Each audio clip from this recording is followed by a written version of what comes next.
I'm Dr. Brenna Hassett. I'm Dr. Rick Peterson. And we are back digging even deeper into the archaeology of Norman castles. We're shoring up. We're expanding the trench. The trench, yes. Yeah.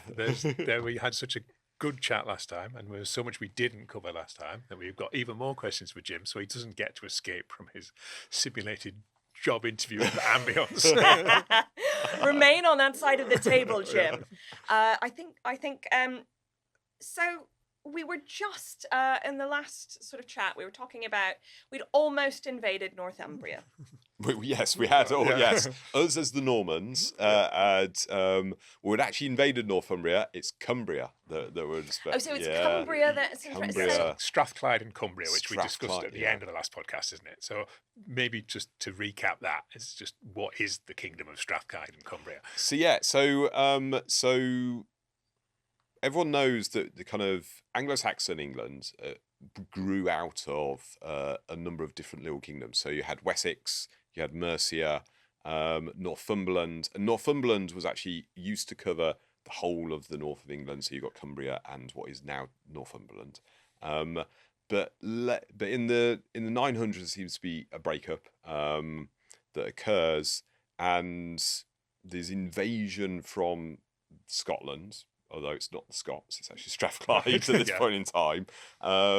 And eventually, what is today's Cumbria becomes part of the kingdom of becomes part of that kingdom of Strathclyde and Cumbria.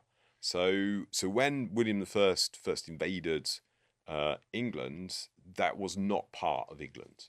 So it was part of a completely separate kingdom.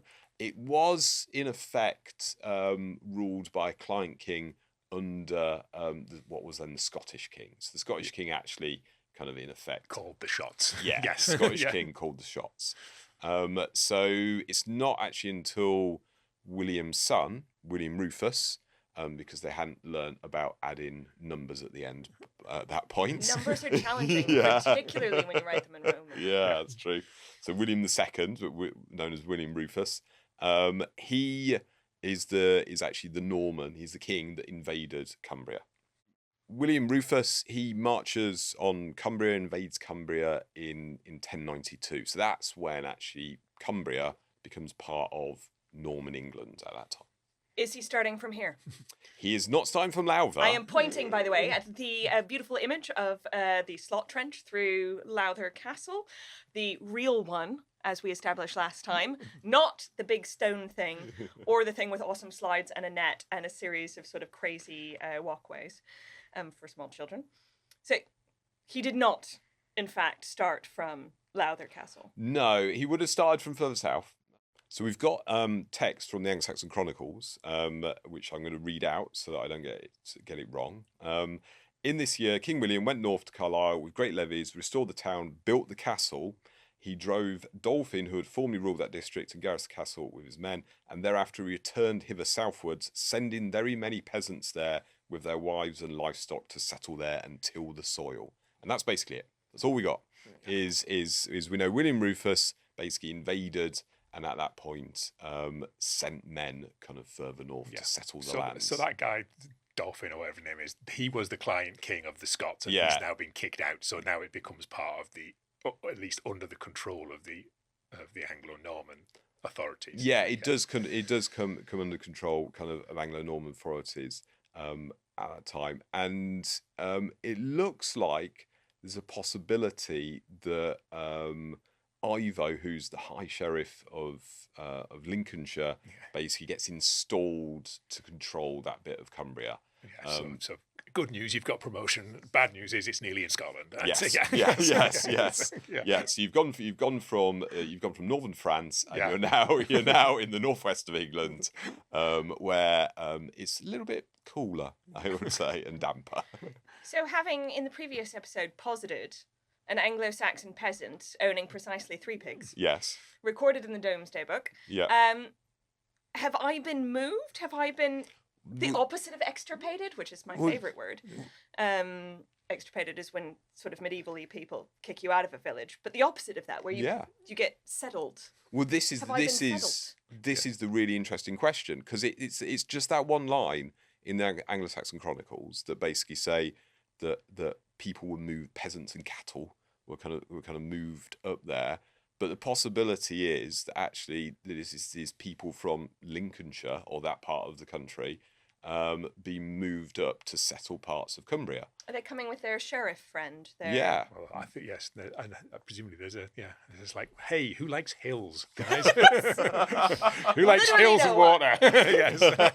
Actually, yes, we're going to move you from one of the flattest parts of the country to one of the hilliest parts of the country. Surprise! Your cattle will not like this. Yeah. Have you considered sheep? Well, yeah. So we think that there may be a number of what archaeologists we would call plantation settlements, kind of in Cumbria.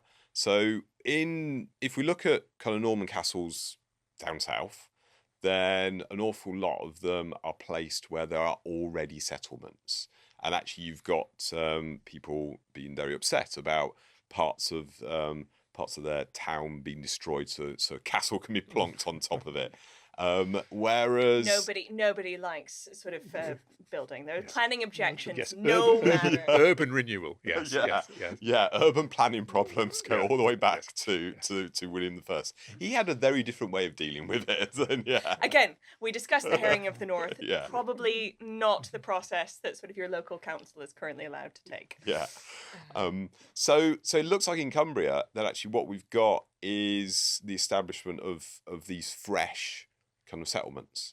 So one of the reasons we've been excavating at Lowther is we think it may be one of these early plantation settlements and it looks like at Lowther we've got a ringwork castle, so quite simple form of castle. The slot trench. The slot trench that we've got there. Yeah. So and then we've got a village associated with it. So one of the reasons we've been digging there is we want to see, is that village and is that castle all from that same time period? So it is in effect it plonked in the landscape as a way of Norman control into that kind of area of Cumbria. And that's going to have an impact, isn't it, in terms of, like, if we think about we were talking last time about the castle being imposed on the local population, but in this case, the local population are going to have more in common with the people in the castle than they have because they've been brought there as like a package deal, haven't they? So they're immediately thrown back on the resources and the protection of the castle, as opposed to the dreadful Cumbrians that they have. Wait, what about these dreadful Cumbrians? Well, this is the interesting question, because actually, are the people living in the village actually people that have been moved from southern England to live in Cumbria, and therefore, as Rick said, they've got a very different relationship with the people in that castle, which we talked in the previous episode about. The F word, feudalism. So that's a great example of actually where that feudalism triangle doesn't necessarily fit as neatly as we would like it.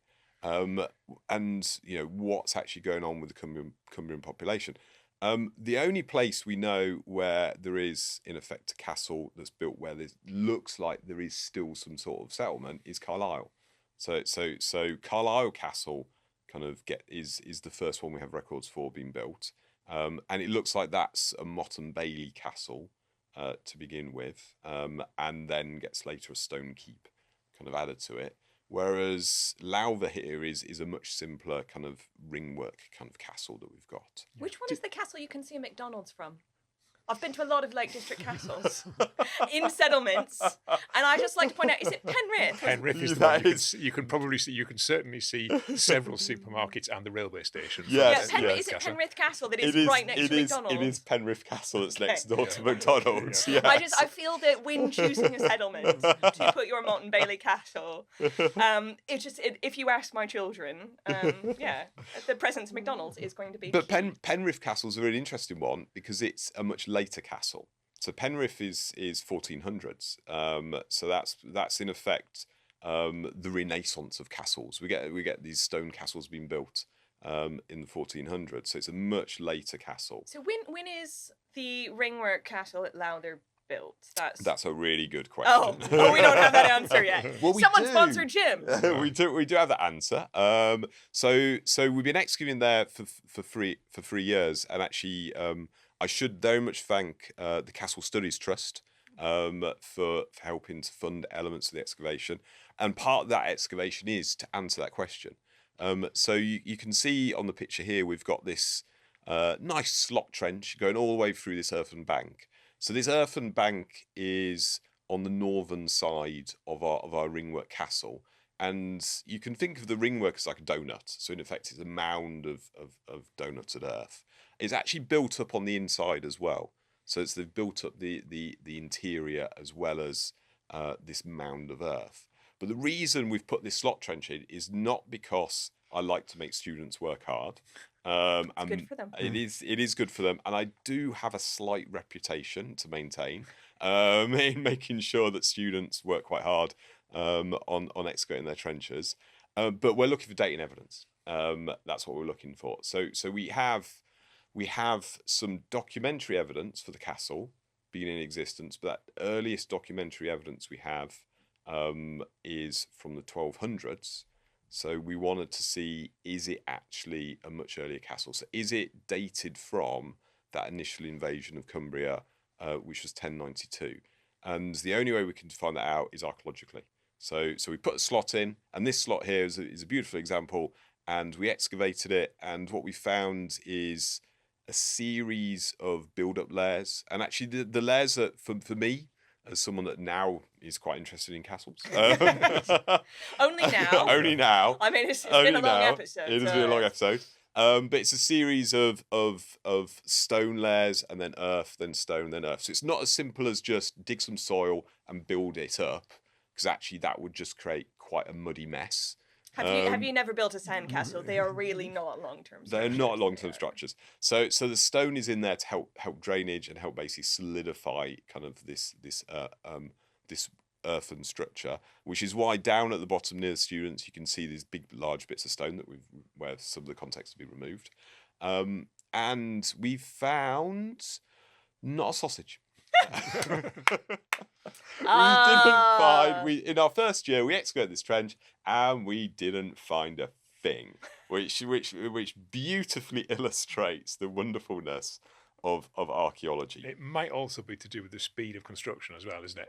If it's being built quite quickly, there's less chance of things winding up underneath. Exactly, yeah. So there actually wasn't really, there was no finds in it whatsoever. So the poor students, they had a beautiful section to draw, but actual no finds to find from this slot. Luckily, in later seasons, excavating near the entranceway, we did manage to find pottery. So, and that pottery is within this earthen bank and dates from the 1100s. So gives us a really nice date for, it looks like, I can't say for sure that this castle was built just after William Rufus's conquest, but it's built not long after. Within 30, 40 years, presumably.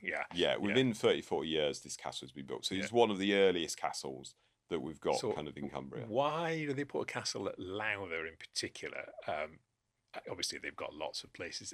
If they're having to bring a new settlement in, it's clear. Is it a place that's already settled before they bring the castle in? What happened? That's a good question. And we are still working on that as part of the project. But Lowther, we know there must be some sort of settlement there, and we know that actually from carved stones. Oh. So yeah. So we like dressed stone, like fancy stones, yeah. But certain fancy stones. I thought you told me this was not a stone castle. I did nothing to do with the castle. Okay. But these fancy stones called hogbacks. Oh, yeah. I know what this is. It's a fancy one. It's like Viking-y. Yeah. It's like, and actually, Lowther is a Norse term, so it means bubbling brook. So it's kind of coming from lava. The term Lowther. And this is one of the great joys of working in northwest England. And actually, you've got all sorts of different bits of culture coming in. So you've got a big Norse influence in this part of Cumbria. So there's at least 3 hogback tombs and 2 stone crosses that have been found on the Lowther estate. So fancy that one of the stone crosses is currently in the British Museum.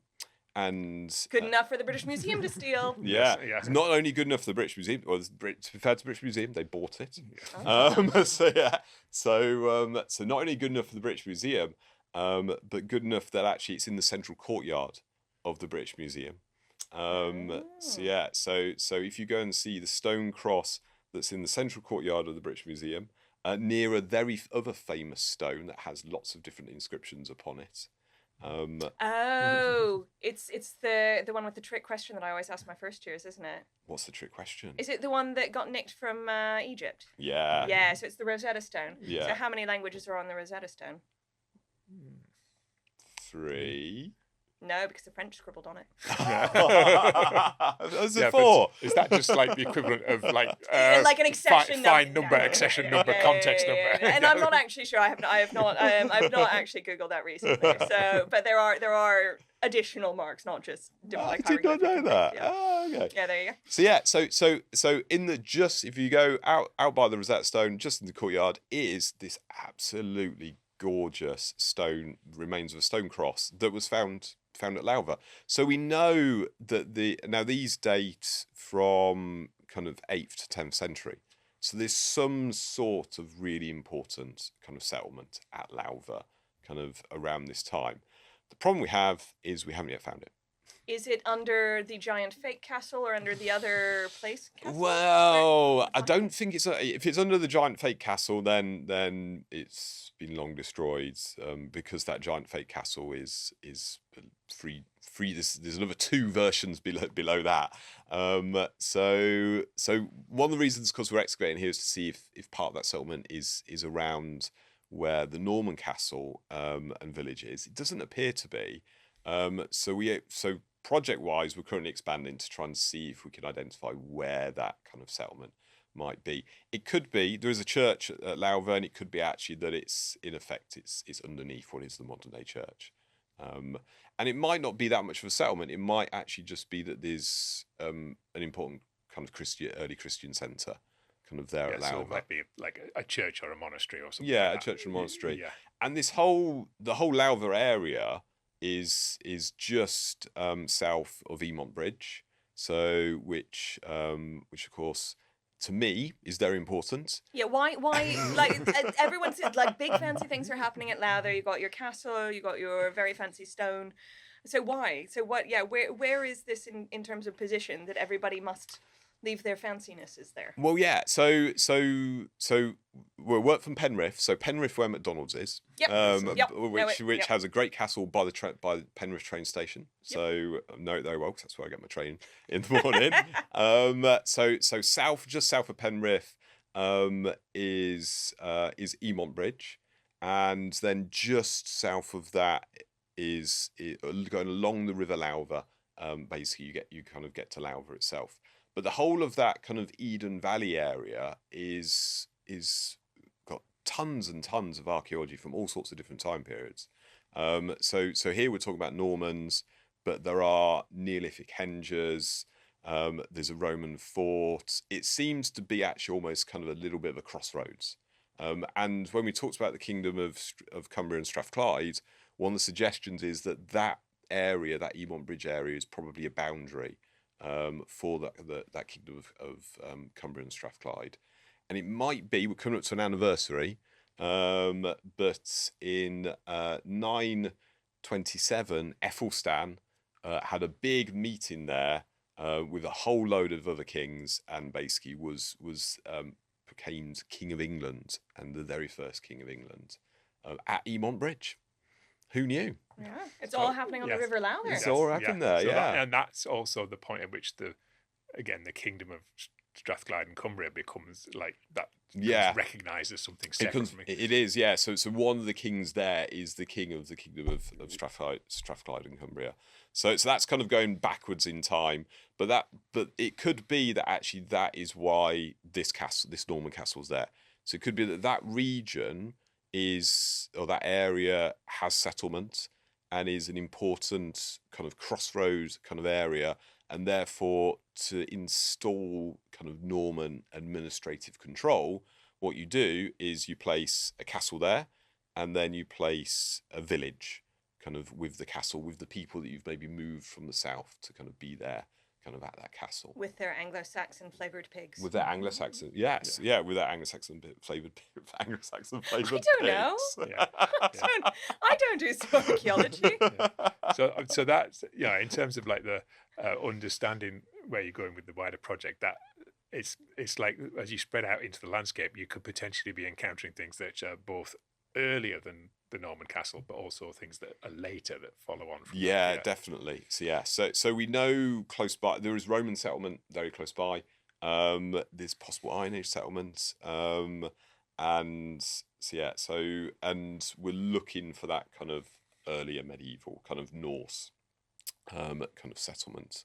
So in a few years' time, I may be able to tell you kind of what we found there. Another 6 episodes. Another 6 episode. Yeah. We've never-ending episode about Jim's really deep fascination with Norman castles. Well, and actually, 18-year-old Jim would never have realised that when he was becoming an archaeologist, he'd end up digging a Norman castle, and he would have been very excited. He may not have recognised it as a castle. That's true, yeah. So, but I think that's the glory of archaeology, is that you suddenly become incredibly impressed by what a small child would tell you is clearly not a very good example of something. Well, that's so true. But also, so the reason we're here and we're digging it is because you mentioned the castle at Penrith, which of course is a very nice stone castle, and close by we've got Broome Castle, which is also actually in the corner of a Roman fort and is not spelt like how it's pronounced. No, I didn't recognise it at first. I did not know that was how it was pronounced. We will spell it for. We will spell it for you. For non-Cumbrian listeners. Yes, but Lowther is great because it is in effect, I don't want to call it a failed castle, but it didn't develop any further. So it's not one that appears. It doesn't become a stone castle. It basically serves its purpose for a relatively short period of time, and then it goes out of use. Yeah, and the classic examples are excavated modern daily castles like Hen Domen on the Welsh borders, for example. That's another one, isn't it? Where the reason it's so well understood is because it didn't have any of the rest of the phases of castle development on top of it. So it was Philip Barker, wasn't it? Hen Domen. Yes, they were able to excavate it over an immensely long period of time, pick it apart very slowly, and understand a lot about the archaeology of that earliest phase. Which, so that's it's often the way in archaeology, isn't it? Is that things that don't succeed are the best examples of what happens in particular. Yeah. I think Pompeii would agree with you. Yes, it's a sort of a version of that, but not as catastrophic. Pompeii had been built once. As a small colony. There we go. Well, I think that is an impressive deep dive, actually. That is an impressive deep dive. Lowther and the Cumbrian landscape, and I think we did manage to put Norman castles in that landscape. And we don't even have to ask if you found gold because we know you didn't. We just have the gold. Well, that's true. We have found no gold at Lowther. Yes. Is pottery the true gold? In this case, pottery was the true gold because I was after a year and a bit, I was beginning to doubt myself that it actually was what we thought it was. At what point did you think it was a Victorian folly? There was quite a period of time where I was dark week where I was concerned that it was a Victorian folly, and of course Brenna, having visited the dig, knows that there is actually a Victorian summer house in the middle. Maybe they wanted some elevation. Yeah, in the middle of our ringwork castle. That would have been awkward. But you do now have quite a substantial assemblage of medieval stuff. We do, yeah. Castle because we've excavated in the village as well. And the great thing is that actually we've got different date ranges for what's going on in the village. So it looks like parts of the village are constructed at exactly the same time as the castle. We've got the same kind of gritty ware pottery in there.